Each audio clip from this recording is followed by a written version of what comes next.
दोस्तों बात करने वाले हैं इंडियन रिन्यूएबल एनर्जी मतलब यहाँ पे इरिडा के बारे में। देखिए दोस्तों, इरिडा के अंदर अगेन फिर से हमें गिरावट देखने को मिल रही है। रिजल्ट स्टॉक का अच्छा था, रिजल्ट के बाद बड़ा उछाल दिखा एंड उसके बाद दोस्तों यहाँ पे जो स्टॉक को एक नवरत्न श्रेणी में डाला गया, मिनी रत्न श्रेणी में, तो उसके बाद भी हमें एक बड़ी रैली नजर आई बट ब्रेकआउट नहीं दे पाया। एंड अगेन आज अगर आप देखेंगे दोस्तों तो 177 पर ट्रेड कर रहा है। देखो भाई करना क्या है, यहाँ से कितना डाउन जा सकता है। दूसरी चीज के भी टाइम मार्केट में भी प्रेशर है। तीसरी चीज अगर बता दूं मैं दोस्तों तो देखो अगर यहाँ पे केंद्र गवर्नमेंट बीजेपी अगर रिपीट होती है तो डेफिनेटली यहाँ से ये ग्रो करेंगे, वरना ये कंसोलिडेट ही करेंगे क्योंकि यहाँ पे देखो इन पे बहुत ज्यादा इफेक्ट पड़ेगा। ये अभी के टाइम जो अंतरिम बजट आया था उसमें जो तेजी आई थी वो टोटली यहाँ पे तो बजट के रिलेटेड थी, क्योंकि यहाँ पे इनको विश्वास था कि रिन्यूएबल एनर्जी को कुछ बड़ा फंड मिलेगा। एंड यहाँ पे अब की बार जो नई गवर्नमेंट बनेगी उससे भी इनको बहुत इच्छाएं हैं, खासकर रिन्यूएबल एनर्जी वाले स्टॉक्स को, जो गवर्नमेंट वाले स्टॉक को जिनका फ्यूचर में करो। जैसा कि रेलवे लेके देख लो, रेलवे को यहाँ पे बड़ा हर हर यहाँ पे जो बजट आता है, प्रति ईयर का जो बजट आता है उसमें जो यहाँ पे रेलवे का बजट है ना वो बढ़ाकर दिया जाता है। तो उसको भी उम्मीद रहेगी कि भाई ऐसा रहना चाहिए। रिन्यूएबल एनर्जी को भी रहेगी कि भाई इसको भी एक कुछ मतलब यहाँ पे एक जो ग्रो है वो इस मतलब इसका बिजनेस ग्रो करना चाहिए। तो वो चीजें तो उनको देखते हुए दोस्तों अभी के टाइम इनकी जो इच्छा है अगर वो बजट से पूर्ति नहीं होती है, यहाँ पे इलेक्शन में जो यहाँ पे मार्केट की डिमांड अगर वो पूरी नहीं होती है तो फिर वोलेटिलिटी रह सकती है।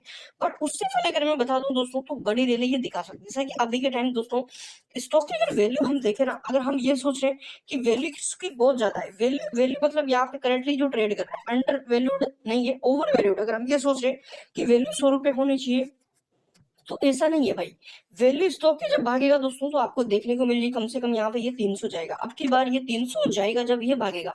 अब रियल वैल्यू की बात करो कितना होना चाहिए, तो करंट वैल्यू जो है दोस्तों 200 रुपए के आसपास स्टॉक की वैल्यू डिजर्व करता है, क्योंकि यहाँ पे अभी के टाइम देखेंगे तो पी भी कोई ज्यादा ओवर वैल्यूड स्टॉक का नहीं है। पी अभी के टाइम हमें 36-37 का ट्रेड कर रहा है, ये पी अराउंड 40% में देखने को मिलेगा। देखो मार्केट पॉजिटिव था, अगेन हमें करेक्शन आता हुआ देखने को मिला। एंड यहाँ से अगर देखा जाए स्टॉक की वैल्यू यहाँ पे मतलब जो आज की टोटल वॉल्यूम तो 2 करोड़ 86 लाख की टोटल वॉल्यूम देखने को मिल रही है। इसमें से अगर हम डिलीवरी पे नजर डालें तो डिलीवरी 40% की, तो देखिए डिमांड है अभी के टाइम। देखिए दोस्तों कई लोगों के मेरे पास कमेंट आए कि भाई जो यहाँ पे कंपनी का मतलब एंकर इन्वेस्टर का जो लॉक इन पीरियड है वो मई में पूरी तरह से खत्म हो जाएगा। टोटल यहाँ पे 30% लेके बैठे हैं एंकर इन्वेस्टर। मतलब 30% का मतलब है कि बड़ी क्वांटिटी, ठीक है ना।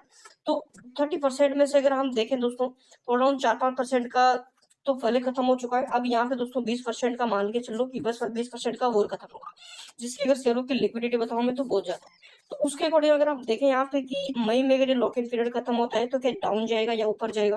देखो दोस्तों लॉक इन पीरियड खत्म हो या ना हो, अगर यहाँ से बड़े प्लेयर्स को बेचना होगा तो वो बेचेंगे। अगर यहाँ पे उनको लग रहा होगा कि वैल्यू हो तो उल्टा वो दोस्तों कुछ नहीं करेंगे, जो अपनी क्वांटिटी है उसको वो रखेंगे। एंड यहाँ पे टोटली वो तो देखो प्रॉफिटेबल है, क्योंकि उनको 32 रुपए पे ये शेयर मिला है। 32 रुपए का शेयर अभी मार्केट में और 170 रुपए ट्रेड कर रहा, तो वो तो उनके तो पैसे कई ज्यादा मल्टीपल हो चुके हैं। तो थोड़ा बहुत प्रॉफिट बुकिंग भी देखने को मिल सकता है, वहां से थोड़ी बहुत वोलेटिलिटी आ सकती है। बट अगर वो बेचेंगे तो दूसरे प्लेयर्स यहाँ पे खरीदेंगे।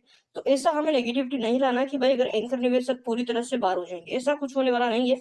एंड यहाँ पे भी के टाइम जो डाटा है वो फुल संकेत कर रहा है कि यहाँ से धमाका दिखेगा, क्योंकि भाई जो आपका पीरियड है ये ज्यादा वेट नहीं करवाता और दोस्तों ज्यादा यहाँ पे कंसिडर नहीं करता। चार्ट को एक बार आप ठीक से समझना, चार्ट आपको अराउंड जो आपकी 70% क्यूरीज है वो यहाँ पे क्लियर कर देगा। अभी के टाइम अगर बताऊं मैं दोस्तों फुल्ली पॉजिटिव चीजें नजर आ रही है। एम ऑर्डर की बात करें यहाँ पे 85 लाख हमें अभी के टाइम सेलर देखने को मिल रहे हैं, 16.5 लाख हमें बायर देखने को मिल रहे हैं।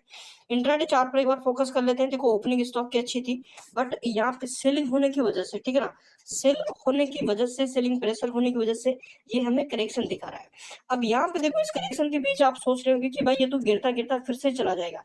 देखो दोस्तों जब ये तेजी आई थी 10% का बाउंस दिया था, वो न्यूज बेसिस तेजी थी, ठीक है ना। तो उस पर थोड़ा एक बार आप फोकस किया करो कि न्यूज बेसिस तेजी या मोमेंटम बेसिस तेजी। जब मोमेंटम बेसिस पर तेजी आती है तो एक बड़ा लेवल लेके जाती है, बट जब न्यूज बेसिस तेजी आती है तो 1 या 2 दिन ही टिकती है। एंड उसके बाद हमें कंटिन्यूस जो फैले वाले यहाँ पे स्थिति थी उसमें देखने को मिलता है। मतलब जो कंसोलिडेट कर रहा था अगर पहले तो कंसोलिडेट ही देखने को मिलता है। तो अभी के टाइम वही चीज है, ये कंसोलिडेट कर रहा है। अब यहाँ पे देखो लेवल्स मैंने पहले भी दिए थे 185, ठीक है ना। 185 का अगर आंकड़ा क्रॉस करता है तो फिर यहाँ पे पूरा चांस बन जाएगा कि दोस्तों आंकड़ा क्रॉस करने का मतलब ये कि 185 के ऊपर क्लोज होना चाहिए। ब्रेकआउट देने का मतलब है कि क्लोज होना चाहिए। इंट्राडे में भले ही ऊपर जाके नीचे आ जाए वो एक ब्रेकआउट नहीं माना जाता। क्लोज होना चाहिए। अगर क्लोज होता है इसके ऊपर तो फिर चांस है कि दोस्तों 200 प्लस निकले एंड एक नया हाई यहाँ से ये क्रिएट कर ले। तो अभी के टाइम जहां तक मेरे को लगता है चार्ट पैटर्न फुल संकेत कर रहे हैं कि भाई जल्दी यहाँ पे ब्रेकआउट देगा एंड जो वोलेटिलिटी है स्टॉक की वो खरीदे। उनको यहाँ पे नवरत्न सीरम की जो अपडेट आई उसके बाद पॉजिटिव थे, रिजल्ट के बाद पॉजिटिव थे। तो कई लोग ऐसे जो अपडेटेड रिजल्ट के बाद यहाँ पे नई पोजीशन बनाए बट उसके बावजूद भी यहाँ पे उनकी पोजीशन बनाने के बाद उल्टा ही गिर चुका है, तो उनको लॉस भी करवाया है। अब यहाँ पे एक चीज समझना, देखो अभी के टाइम चार्ट आपको क्या संकेत कर रहा है, चार्ट हाई एंड हाई का पैटर्न बना रहा है। चार्ट में आप देखोगे दोस्तों तो यहाँ से देखिए तेजी थी, फिर गिरावट थी, फिर तेजी थी, फिर गिरावट, फिर तेजी, यहाँ पे ये दिखाएगा। अब यहाँ पे आप समझना दोस्तों कि जब यहाँ से गिरा था, क्या ऐसे नहीं गिरा था, जिस प्रकार गिरा है उस प्रकार ही उठेगा। अब यहाँ पे आप समझो करेक्शन था, तेजी आई, करेक्शन तेजी, फिर करेक्शन, फिर तेजी, फिर करेक्शन था यहाँ पे टोटली, फिर तेजी आई, फिर करेक्शन, फिर तेजी, फिर करेक्शन, फिर तेजी, फिर करेक्शन, फिर तेजी।